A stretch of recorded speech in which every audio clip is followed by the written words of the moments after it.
어느 한 집 주인이 절대로 도둑이 들어올 수 없는 최고의 보안 시스템을 도입했습니다.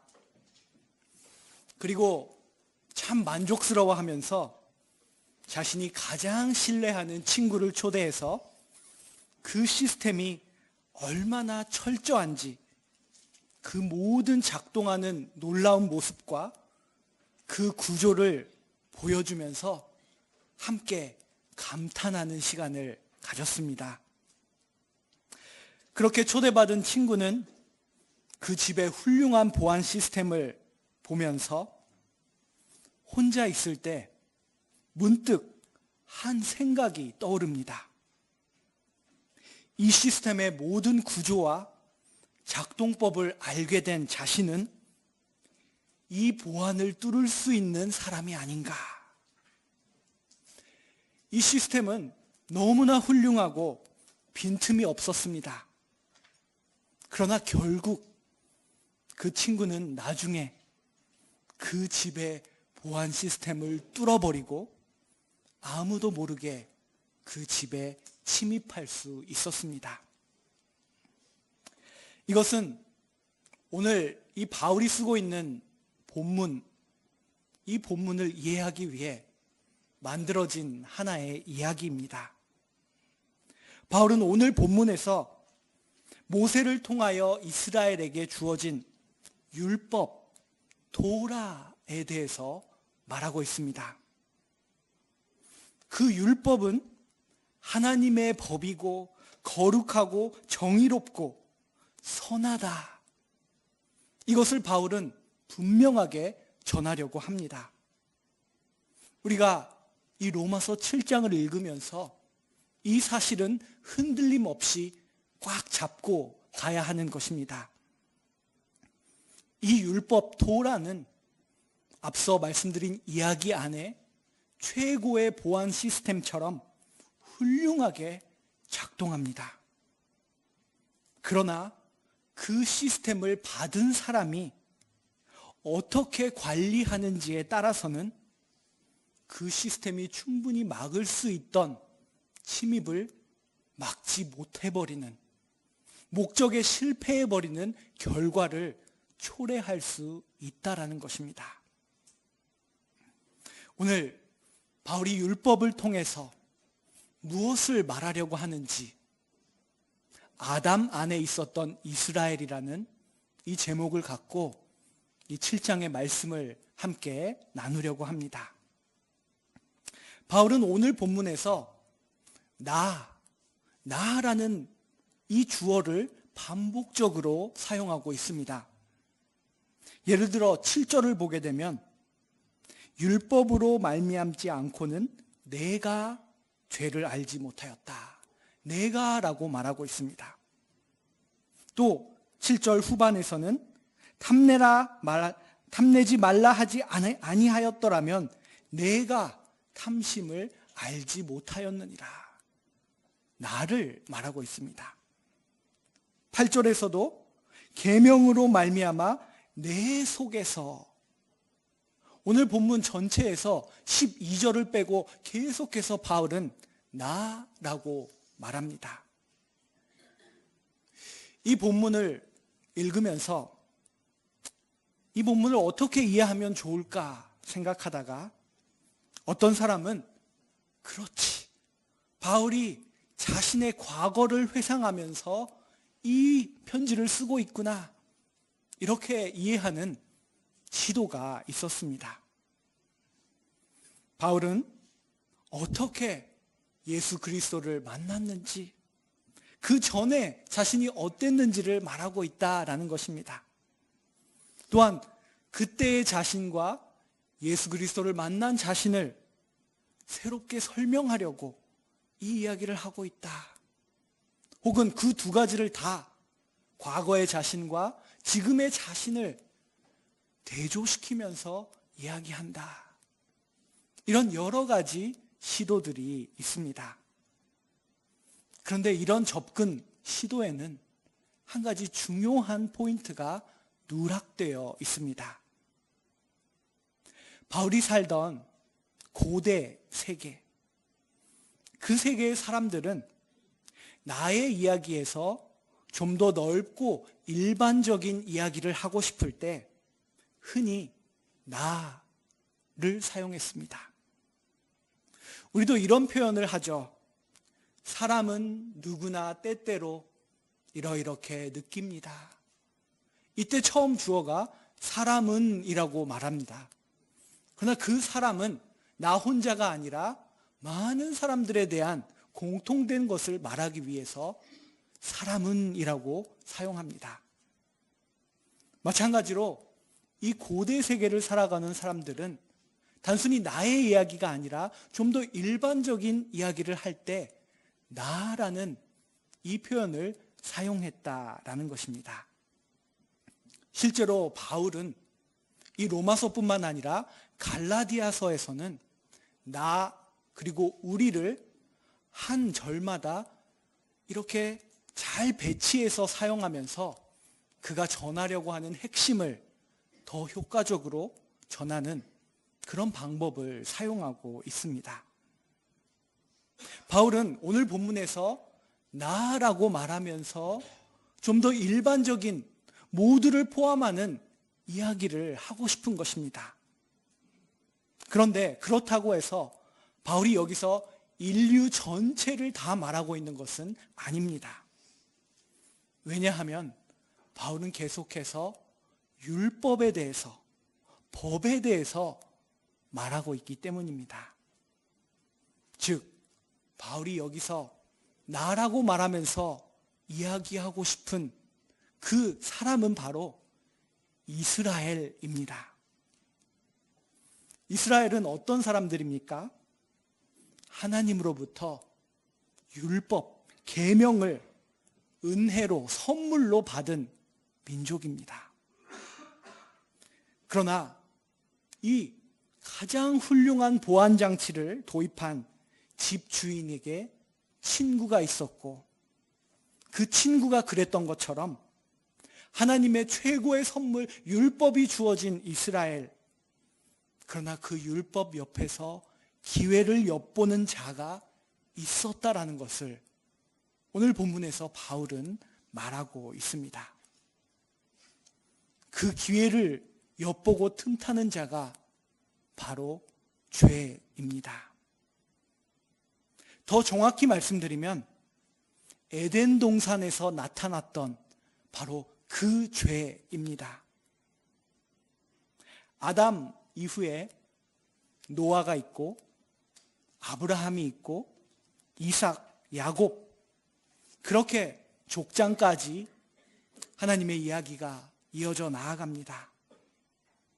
아담 이후에 이스라엘이 부름을 받기까지 많은 세대가 흘렀지만 지금 오늘 본문에서 말하는 바울의 눈에는 이 이스라엘 역시 여전히 에덴 동산 안에 있던 아담 안에 있었다라는 것을 바울은 이 죄의 문제를 통해서 말하려고 하는 것입니다. 하나님이 이 세상을 창조하시고 보시니 참 좋았습니다. 그것이 바로 하나님이 창조한 이 세상의 모습이었습니다. 그런데 그 죄가 들어오고 난 이후부터 세상이 얼룩지기 시작합니다. 그런데 하나님은 그 창조한 이 모든 피조 세계를 포기하지 않으셨고 이 세상을 구속하기로 작정하셨습니다. 아담 이후에 하나님께서 한 가족을 부르시는데 우리가 잘 알고 있는 아브라함, 이 아브라함의 가족을 통하여서 하나님의 구원의 일을 하게 하시는 대리인으로 삼으십니다. 그런데 바울이 여기서 중요하게 도마 위에 올려놓는 문제가 하나 있습니다. 하나님께서 대리자로 부른 아브라함의 가족, 그리고 그 아브라함의 후손 이스라엘 역시 구속받아야 하는 사람들이다라는 것입니다. 대리자로 하나님의 부름을 받은 이스라엘도 세상과 똑같이 구원을 받아야 하는 사람들이다. 이 사실은 바울이 왜 오늘 본문에서 이스라엘이라고 직접 말하지 않고 유대인이라고 알기 쉽게 말하지 않고 나라고 말했는지를 우리들에게 가르쳐주고 있습니다. 결국 바울이 말하는 이스라엘의 이야기 속에는 바울 자신도 포함되어 있기 때문입니다. 로마서를 꼼꼼히 읽어 나아가다 보면은 바울이 얼마나 영적으로 현실적인 사람인지, 그가 얼마나 하나님이 하시는 일에 대하여 진지하게 이 편지를 쓰고 있는지, 그의 편지 쓰는 복음 전하는 자로서의 성실함을 느끼게 됩니다.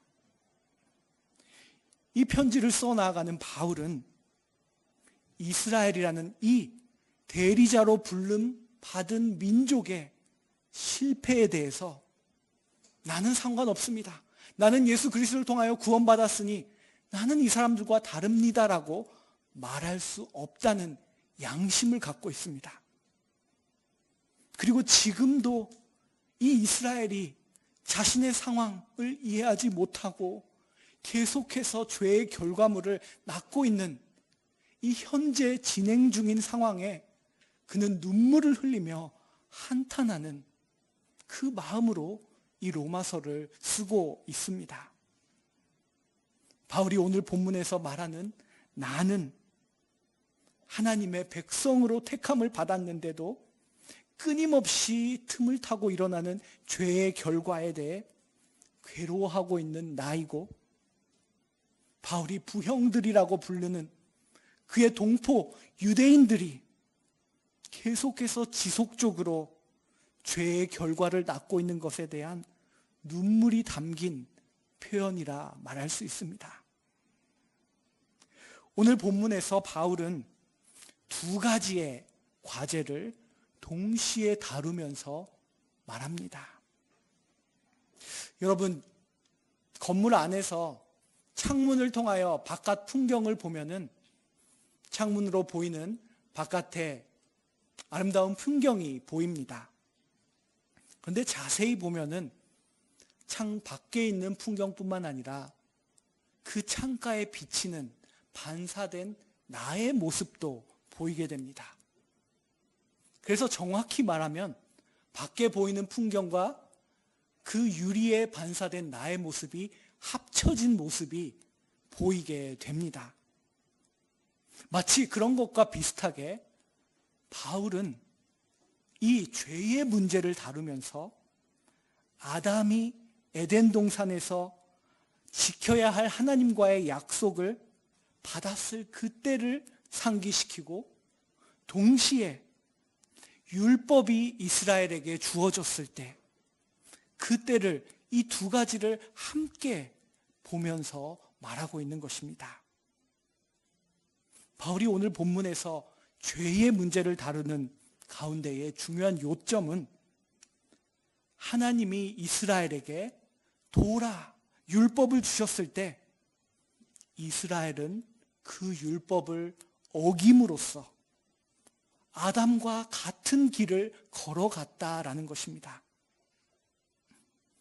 죄는 아담의 때에도, 많은 세대가 지난 모세의 이스라엘에게 율법이 주어졌을 때에도 늘 잠복하고 기회를 엿보고 있었던 것입니다.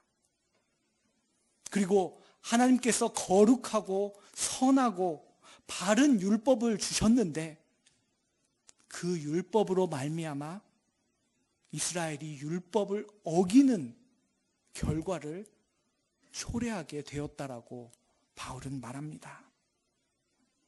앞서 말했지만 바울이 오늘 본문에서 마지막으로 하는 말은 12절입니다. 율법은 거룩합니다. 계명인 거룩합니다.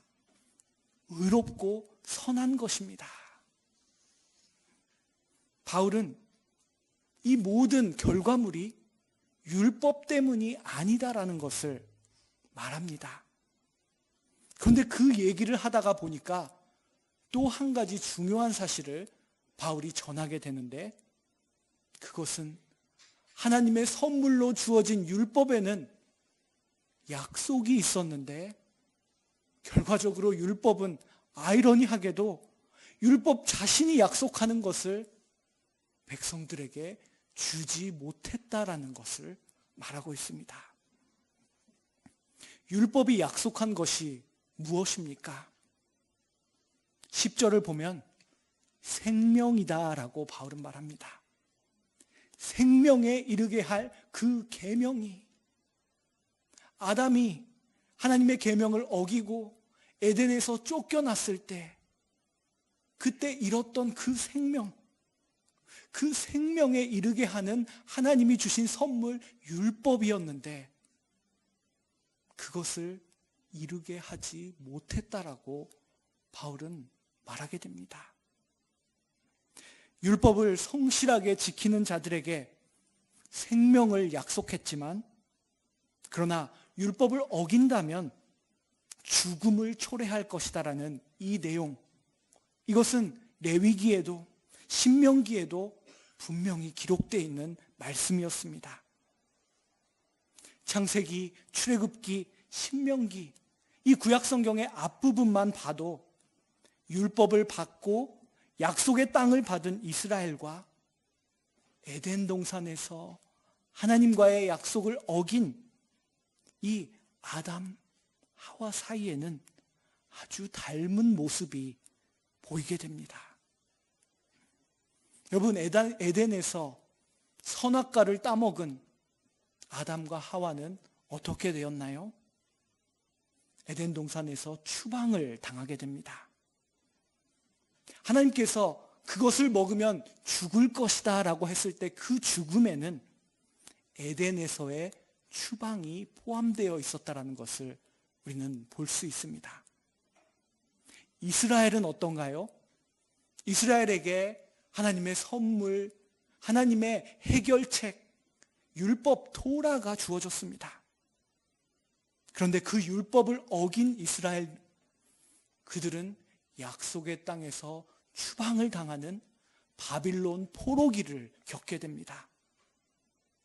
그런데 여러분, 에덴 동산의 때에도 이스라엘이 계명을 받고 율법을 받고 결국 바빌론 포로 생활을 했을 때에도 그것은 하나님의 약속 때문에 일어난 일이 아니었습니다. 하나님의 율법이 잘못되어서 일어난 일이 아니었습니다. 그 비참한 결과를 초래한 것은 다름 아닌 기회를 엿보는 죄, 에덴 동산에서 처음 나타난 그 대문자 S로 시작하는 그 죄라고 말하고 있습니다. 죄는 아담의 때에도 많은 세대를 거쳐서 모세의 때에도 끊임없이 그 기회를 엿보고 그리고 결국에는 자신이 원했던 것을 잡아냈다, 쟁취했다라고 바울은 말합니다. 앞서 서두에 말씀드린 이야기 안에서 최고의 보안 시스템의 구조와 작동법을 보지 않았다면 그 집에 침범할 생각을 감히 하지도 못했을 그 친구처럼 이스라엘은 율법이 주어졌을 때 탐심에 대한 탐하지 말아라라는 경고를 받았을 때 탐심이 어떤 것인지 알게 되는, 틈타고 들어오는 것이 있었다라는 것을 바울은 말합니다. 율법이 주어지기까지는 많은 시간이 있었습니다. 아담 이후에 모세의 때까지 성경을 읽어보면 많은 시대의 사람들이 등장합니다. 그러나 죄는 항상 있었습니다. 그리고 결국 시내산에서 모세를 통하여 율법이 주어졌을 때 그 율법으로 말미암아 항상 있었던 죄가 이제는 더 잘 보이게 되었다라는 것입니다. 하나님의 해결책, 율법 토라는 생명을 약속했지만 그러나 죄는 존재하고 있었고 죄의 위력은 막강했습니다. 그리고 그 죄가 사망에 이르게 했다라고 바울은 말합니다. 그렇다면 바울이 죄라고 말하는 이것은 정확하게 무엇일까요? 만일 죄가 우리가 살아가면서 직면하는 우리의 지금 나를 힘들게 하고 아프게 하는 그 문제의 뿌리 속에 있는 궁극적인 그 문제의 근원이라면 우리는 그걸 해결해야 하지 않겠습니까? 그런데 우리는 어떻게 그 죄와 싸울 수 있을까요? 하나님이 창조하신 세계에 왜 죄가 있는지, 하나님은 이 죄에 대해서 무엇을 하시는지 너무나 알고 싶습니다. 로마서 7장까지 읽어온 우리들이 이 시점에서 죄에 대해서 말할 수 있는 한 가지는 죄는 분명히 하나님의 창조에 대해 대항하고 거스르는 힘이다라는 것입니다. 죄는 하나님이 만드신 세계, 하나님의 형상을 반영하는 우리 인간, 그리고 구속의 대리인으로 부름받은 택한 백성이라고 했던 이스라엘 백성을 얼룩지게 하고 망치고 그리고 구부러뜨리게 하는 그 일에 최선을 다하여 몰두하고 있다라는 것입니다. 오늘 로마서 7장의 본문을 읽으면서 여기에 나오는 중요한 이 키워드들, 생명, 죄, 죽음, 이런 단어들을 보면서 여러분은 어떤 생각을 하시나요? 어쩌면 이런 단어들이 정보시대, 과학의 시대라고 불리는 21세기의 우리들에게는 그저 관념적이고 추상적인 나의 이야기가 아닌 것처럼 들릴 수도 있습니다. 그런데 바울은 이 로마서의 초반에서도 말했듯이 그는 현실적으로 이 문제를 바라보자라고 얘기하고 있는 것입니다. 여러분, 우리 한번 이 바울의 서신을 읽으면서 자신을 돌아보면서 생각해 봅시다.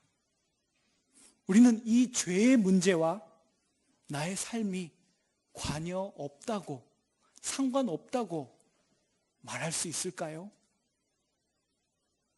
오늘 이 예배 속에 기도함 속에 기도 속에 회개의 기도가 있었습니다. 오늘도 죄에 부딪히기 때문에 먼저 회개함으로 하나님 앞에 나아갑니다. 죄는 우리의 삶 속에 현실적으로 존재하며 기회를 엿보고 있다는 것입니다. 바울이 여기서 말하려고 하는 핵심은 이스라엘 사람들이여, 나를 포함하여 우리는 율법을 받았다고, 이 율법을 지키면 된다라고 말하고 있지만 이 죄의 문제에 대해서 얼마나 자유롭다고 양심적으로 말할 수 있습니까? 한번 진지하게 생각해 보십시오라고 그는 호소하고 있는 것입니다. 오늘 본문은 우리들에게 이 현실적인 무게를 갖고 말하고 있습니다. 죄는, 악은 실제하고 강력합니다. 악은 하나님이 창조한 이 세계와 하나님의 피조물 인간과 하나님의 아들 그리스도까지도 거스르는, 반항하고 누르고 방해하는 힘이다라고 바울은 말합니다. 이 시대는 끊임없이 우리들에게 말합니다. 모든 문제는 분석해 볼 수 있습니다. 그리고 이해하게 되고 합리적인 방법이 있습니다. 우리는 이런 이야기를 수없이 들으면서 보이지 않는 것에 대해서는 우습게 여기고 없는 것처럼 취급하고 가볍게 여기는 그런 모습들이 나도 모르게 생겨납니다. 여러분, 바울이 지금 이 편지를 쓰고 있는 로마 교회에 있는 유대인들, 그들은 아담의 이야기를 너무나 잘 아는 사람들이었습니다. 아담이 왜 선악과를 따먹었고 왜 에덴에서 추방당하게 됐는지 그들은 그 이야기를 어릴 때부터 수없이 들어왔습니다. 그런 그들이 자신들에게 주어진 선물 율법을 갖고 이상한 눈으로 세계를 보기 시작합니다. 자신들도 하나님의 구원을 받아야 되는데 우리에게는 율법이 있으니까 저 죄인들, 이방인들과 우리는 다르다라고 생각하면서 자신들 안에 있는 강력한 죄악과 이 죄의 문제를 제대로 보지 않는 것입니다. 한때 사울이라고 불렸던 바울 또한 그러했습니다. 그런데 바울이 오늘 본문에서 말하는 것은, 여러분, 이스라엘, 우리 역시 아담 안에 있습니다라고 바울은 말하는 것입니다. 아담과 이스라엘을 바라보는 바울, 이 말씀을 통하여 우리는 이스라엘과 우리의 모습을 같이 바라봅니다. 나는 열심히 교회 다니니까, 나는 열심히 기도하고 있으니까, 그러니까 나는 죄하고 싸울 수 있는 힘이 다른 사람들보다 강해. 이 죄의 문제에서 난 조금 더 자유로운 것 같아. 우리도 모르게 신앙에 열심히 있을 때 더욱더 찾아오는 그 오만함과 교만함이 우리의 이 현실적인 바울이 갖고 있는 그 눈을 빼앗아 버릴 수도 있다고 바울은 말합니다. 우리는 어떠한가요? 바울은 왜 이토록 로마에 있는 그리스도인들에게 이 문제에 대해서 성실하게 직시해야 한다고 말하는 것일까요? 그것은 너무나 쉽게 우리가 여전히 아담 안에 있는 존재라는 것을 잃어버리고 자만하기 때문입니다. 세대가 지났지만 여전히 아담 안에 있었던 이스라엘, 수많은 세대가 지나서 오늘날 우리가 살아가고 있는데 우리 또한 이 죄로부터 결코 자유롭지 못하고 언제나 죄는 우리를 무너뜨리려고 기회를 엿보고 있다라는 것입니다. 오늘 본문 11절에서 바울은 그가 바라보고 있는 죄에 대해서 이렇게 말합니다. 죄가 기회를 타서 계명으로 말미암아 나를, 우리 이스라엘을 속였습니다. 죄는 항상 이렇게 우리들에게 다가와서 우리를 속입니다. 죄는 나를 죽였습니다. 죄는 우리를 하나님의 에덴에서부터 추방당하게 하는 죽음으로 우리를 이끌어 나갑니다. 바울은 죄를 우습게 보지 않습니다. 그리고 이 문제에 대해서 똑바로 알아야지만 하나님이 이 죄에서 우리를 어떻게 구원하시는지를 알 수 있다라고 말합니다. 로마서 16장까지 있습니다.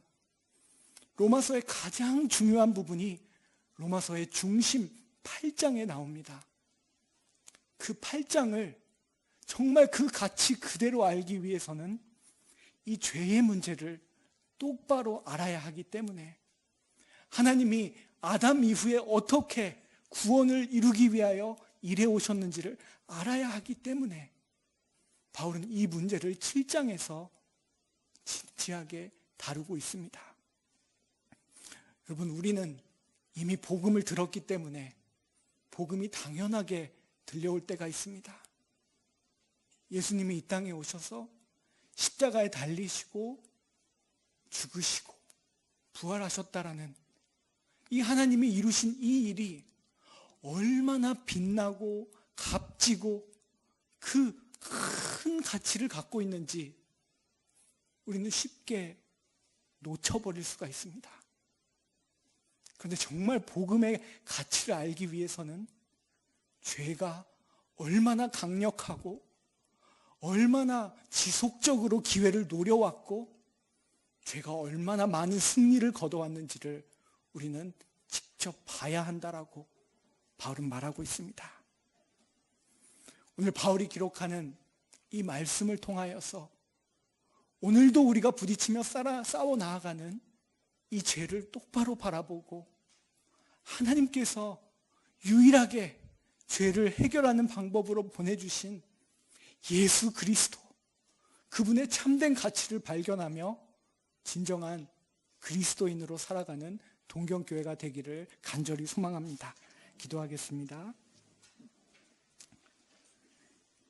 지금도 살아계셔서 이 세상을 구원하기 위한 하나님의 위대한 그 계획을 이루어 가시는 하나님 아버지, 오늘 우리 동경교회에게 하나님께서 로마서 7장을 통해서 주시는 말씀을 받았습니다. 바울이 이 죄의 문제를 아담과 이스라엘과 함께 말하면서 우리에게 들려주는 이 아주 현실적이고 성실한 그의 이 편지의 글귀 속에서 우리에게 참된 깨달음을 허락하여 주시옵소서. 이 죄와 더불어 우리가 싸워야 하는데 우리가 무엇을 붙들어야 할지, 어떻게 깨어서 나아가야 할지, 이 문제를 우리들이 잘 바라보고 이해하고 값진 복음을 들고 나아가는 우리 모두가 될 수 있도록 인도하여 주시옵소서. 예수 그리스도의 이름으로 기도드립니다. 아멘. 찬송가